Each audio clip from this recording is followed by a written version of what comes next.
Hello everyone, and today I'm back with Heaven's Secret, Season 1, Episode 1. I decided to play this game because I love it, and I decided to share my reactions with all of you. So let's just start. You died and went to the Angels and Demons Academy. Devilish lectures, angelic sweethearts, and temptation to break heaven's rules. What else awaits you in this dangerous, fantastical afterlife? I was never able to decide between Dino and Lucifer. Ooh. Your story is about to begin, but first, choose what you want to look like.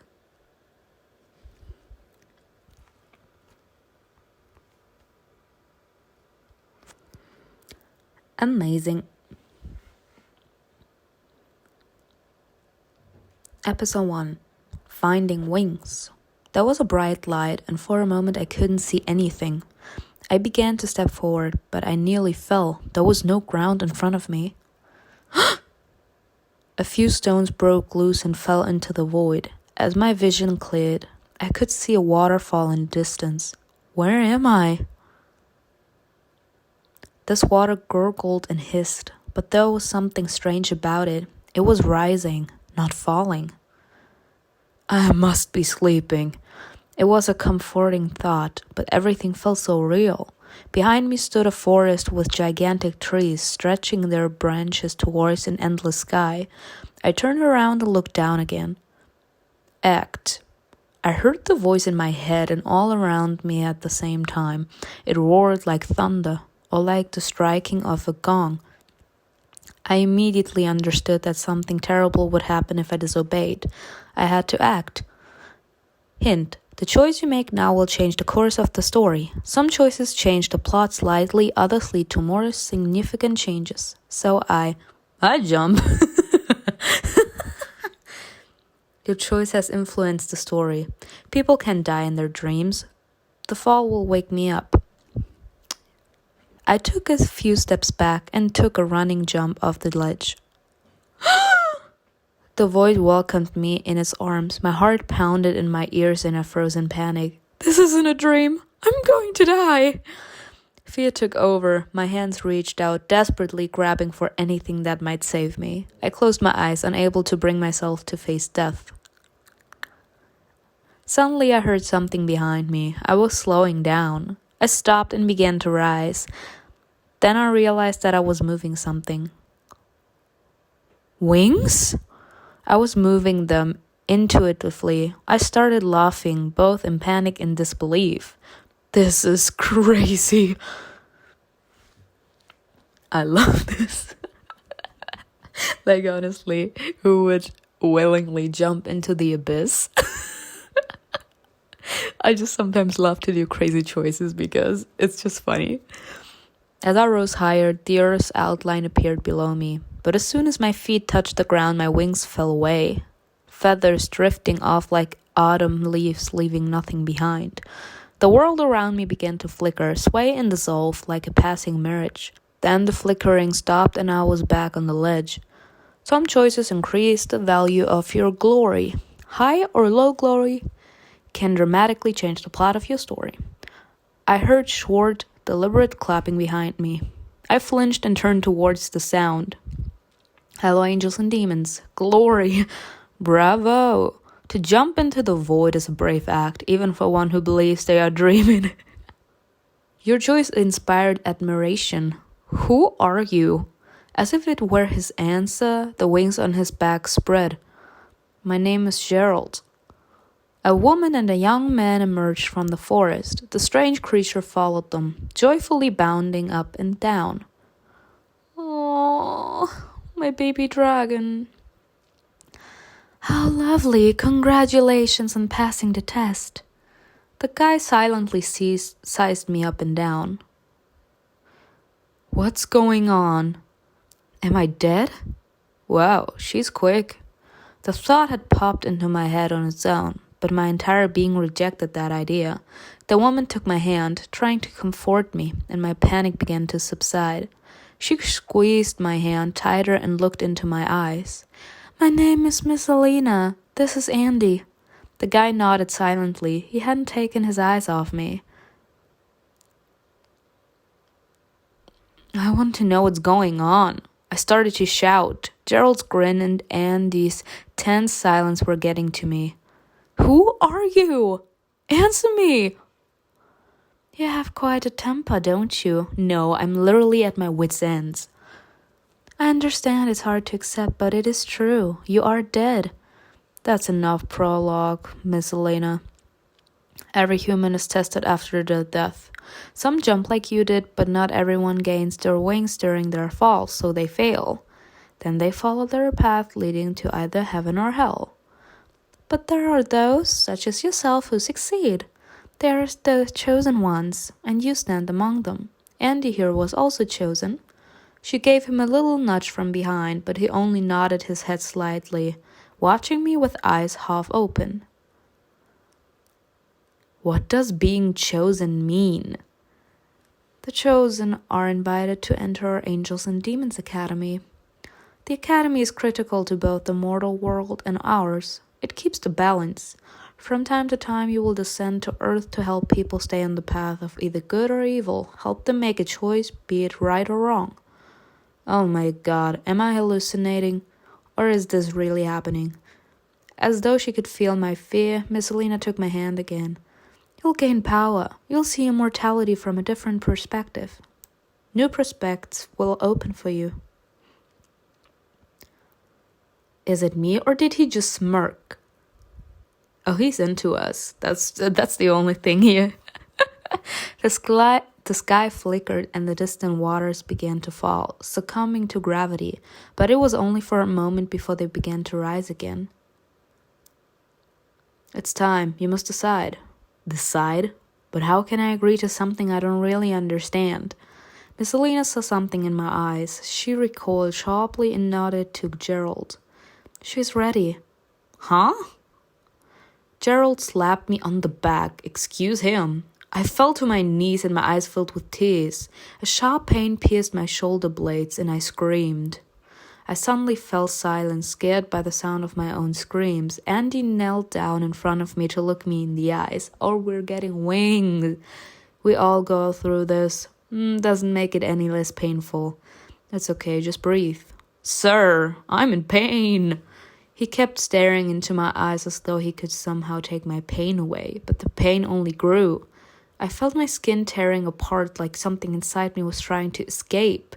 Let them out, set them free. Relax, just let go. I lifted my head and looked at him. He was focused and calm. He was studying my face. He stared at me as I pressed my lips together.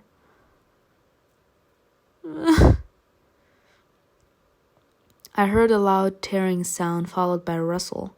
The pain disappeared, leaving only a pulsating sensation in my back. I looked over my shoulder and froze. Now you're one of us. You can change your outfit hairstyle at any time by tapping the wardrobe button on the menu bar at the top. They'll tell you the rest at the academy. Still staring in disbelief, I tried to spread my wings. A few drops of blood spattered on the ground. Ow!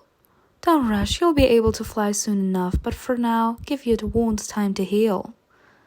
I didn't think immortals could feel pain. Pain allows us to feel alive, and it keeps us in check.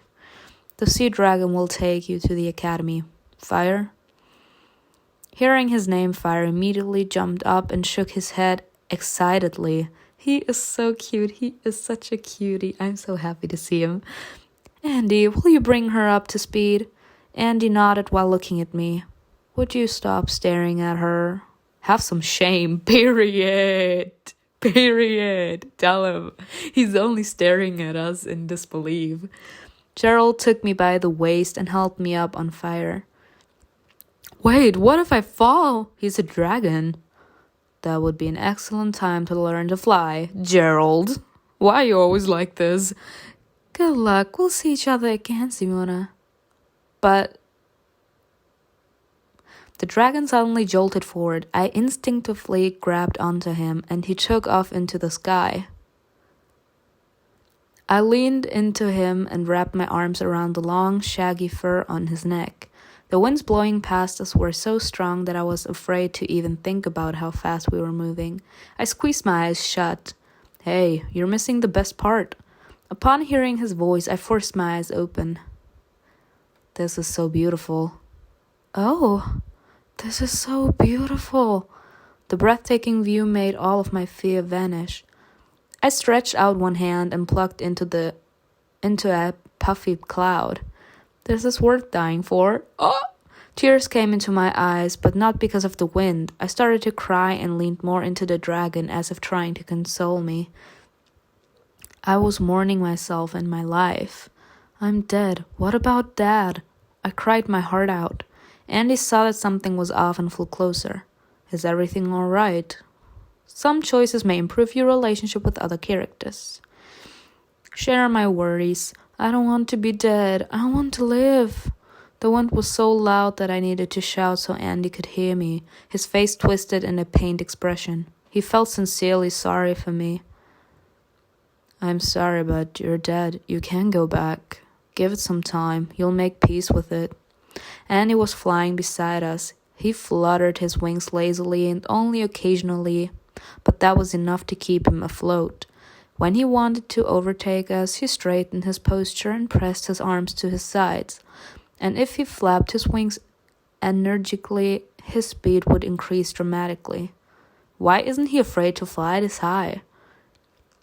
He flew back to me. How did you die? I don't remember. Dread and panic took over again. How could someone not remember how they died? I tried to search my memories, all I had left of that life I could now never return to. My name is Simona Walker. My mom died when I was 5. I lived with my dad on Parkin Street. I graduated from the University of Arts and was on my way home to celebrate with Dad. I was driving. Come on. Bit by bit, my memories were coming back to me. I clung to fire and clenched my teeth. I remember. So what happened? Oh God, what happened? Alright, the car crash. The steering wheel, the road, the boring landscape. A piece of paper and a cardboard display that took me years to earn, sitting in the passenger seat. I graduated. I look in the rear view mirror. There's nothing interesting, but something is bothering me. I turn onto the highway and look again. A black minivan turns behind me. I start to fidget nervously. This car's been following me the whole way. I speed up a little to test my theory. The minivan speeds up as well. What the hell? I'm anxious, but I try to stay calm. We can never stay calm. You do know that you're being literally chased. Like, this is such a horrifying feeling to know that you're being chased. Think fast. What should I do? Take a sharp turn off the road. I turn the steering wheel. The tires screech, then groan as they roll across a gravel path. The path leads into the forest and is likely to be a dead end. The minivan isn't falling behind. I'm just trapping myself. I turn the steering wheel again and swerve back onto the road just before entering the forest. But now I'm completely sure that the van is following me. The driver must have changed their plan. Suddenly they accelerate, change lanes, and catch up to me. What are they doing? I look around, but nobody's there. And suddenly, they cut in front of me, forcing me to turn to the side. I lose control of the wheel. The car flies into a ditch. No! Damn. They killed me. Annie was staring at my teary face instead of looking where he was flying. Yeah, the sky isn't a highway. I guess you don't need to watch where you're going. Well, it sounds like you pissed somebody off. Fire must have felt my tears on his skin and started swirling around, forcing me to stop crying. I clung to the dragon, laughing and completely terrified at the same time. Andy broke into laughter too. He's got a beautiful laugh. Fire doesn't like tears. They make him sad. I calmed down a little and started to enjoy the flight. After a while, Andy stopped laughing and, with a strong flap of his wings, returned to glide us around us. Here's the school.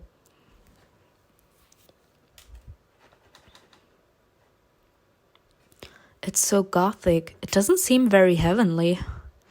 Wait until you see the library in hell. Damn.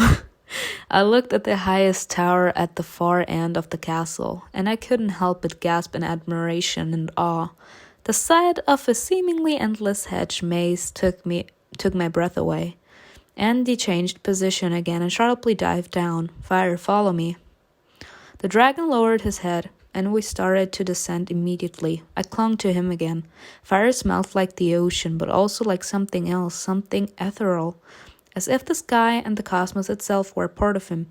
We were getting close, and the closer we got, the more nervous I became. Andy had already landed and was waving us down. Come, Fire, come here. The animal touched the ground carefully and shook his head with pleasure. Andy patted him behind the ear. Good boy. Welcome to the Angels and Demons Academy. Ah, Fancio. I still can't stand this man. A man was walking toward us with his head held high. He looked me up and down. Greetings, Angel Fancio. You must be Simona. Hello. Andy will show you around the academy and give you a brief introduction. Once you've settled in, we'll start a lesson. I strongly recommend you ensure you're on time. Main hall, third door on the left. Is everything clear? I nodded. Angel Fancy was about to leave, but then he stopped, turned around quickly, and looked down at me.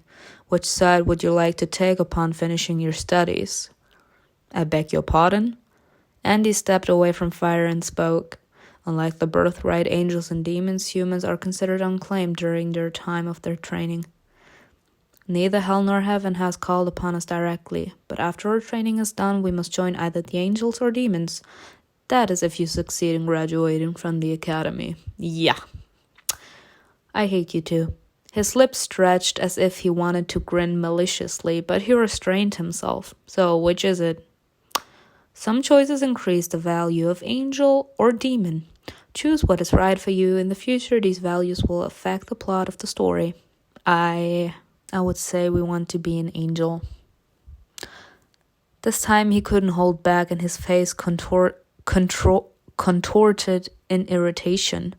Oh, really? Well, we'll see about that. Why are you so pissed? Then Fenzio turned on his heels and strode towards the academy. What's his problem? Don't worry about it. He's hot on everyone. Andy stood in front of me and held out his hand. Shall we? Shall we what? Take his hand. Why not? I placed my hand in his. I raised my head and met Andy's blue eyes. They were sparkling joyfully. As an artist, I was mesmerized by all the mural statues and overall decor. Oh, wow. I stopped walking suddenly, staring at the beautiful works. Andy nearly crashed into me. Angels know a thing or two about architecture. He gently nudged me to keep walking. Simona, the lesson is about to start. Sorry. As we walked along the hallway, Andy tried to explain the rules of the institution. This place is called an academy. It really is one, but it's different from the one on Earth. Some of the angels and demons studying here are a few centuries older than us. They're strong, much stronger than the unclaimed, and they don't like us much. Be careful. Let me guess, they think we're beneath them. I couldn't help but smirk sarcastically. Exactly, nothing new. That's literally like Earth, so humans were created in their image. Remember that. That's how they relate to us, as mere drawings of themselves. Nice. We stopped in front of a door. This is where you'll live. Okay.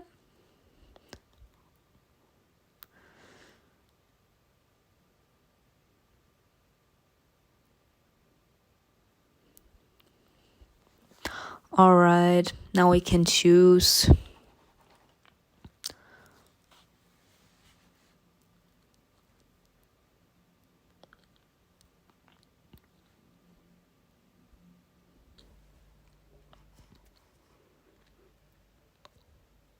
A girl was lying on one of the beds, swinging her legs up in the air. A pair of red wings was idly fluttering on her back. When we came in, she looked up at us, then rolled onto her side to get a better look. "Are you my new roommate?" I wasn't sure what to say, so I just looked at Andy. "That's right, so be nice, Mimi." Mimi rolled her eyes, got out of bed, and came up to me. "You're lucky to have me as a roommate." She looked me over and smiled, then spun around and returned to her bed. Mimi stretched out and stuck out her rear end, well aware of how tight her pants were. Turn around, keep staring. I would say turn around. I looked away and started to explore the room. "You get settled in for now. Make sure to be on time for your lesson." Andy nodded at Mimi, touched my shoulder amiably, and disappeared into the hallway. As soon as the door closed, Mimi sat down and started to observe me more carefully. "What's your name?" "Simona." "I'm Mimi, daughter of Mammon." I shivered at her words. Andy's right. I live next to real mythical creatures. These aren't humans. What's it like to be a demon? This question made her laugh for some reason. I mean, what's it like to be human, girl? Her laughter was resonant and girlishly gentle. Period. What's it like to be human? Like, she was born like this. It's just a normal thing, I'd say. I smiled. Mimi's gaze shifted. Shifted to something behind me, then returned to me again. She smiles slyly. "The clock in this room is a little slow. You're already running late." "What?" "Angel Fencio, you're in his class, right? He doesn't like it when students are late, especially the unclaimed." Mimi turned around and lay on the bed as if nothing happened. I froze for a second at the door, then dashed into the hallway. Great. And how do I know where I had to go? Told me how to get there. Third door on the left. I'm scared. I knocked softly and peeped into the classroom. Okay. Angel Fenzio was standing at his desk, looking at a piece of paper in front of him. "Come in, Simona. You're right on time." "Thank God." "Thank you." I spotted Andy among the students and sat down next to him, relieved. "Sorry, I was almost late myself. I wanted to come to get you for class, but Angel Fencio nearly pulled me in here by force." He fell silent suddenly, and then smiled as he thought of something. "Who knew we'd have to go back to school again? Period. Tell me about it." You are happy when you're out of school because you're done with having to study and having to do exams over and over again. And then you're back in school like, damn. Angel Fenzio leaned against the edge of his desk and folded his hands in front of him. Many of you already know this, but let's review for the newcomers. He shot me an angry look. What's the matter? You were just happy that I'm on time. The Angels and Demons Academy keeps the balance on earth and maintains the peace between heaven and hell. Good cannot exist without evil and vice versa. But there is a line that should never be crossed. An angel can never be with a demon, and a demon can never be with an angel. Okay, since you're unclaimed and have not yet decided which side you're on, you're forbidden to get close to either of them. Thank you. He's like, yeah, you don't touch anyone. You don't touch anyone in here. I'm done. This is the most important rule that you must never break. And believe me, you don't want to experience the punishment for disobeying it.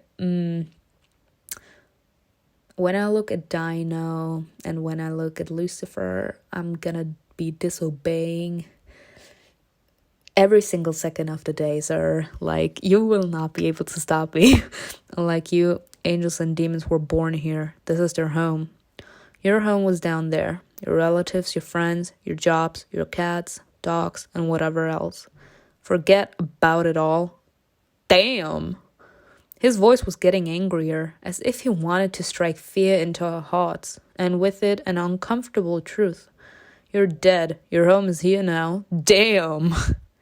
Like, thank you for saying it again. It wasn't traumatizing enough that I was murdered.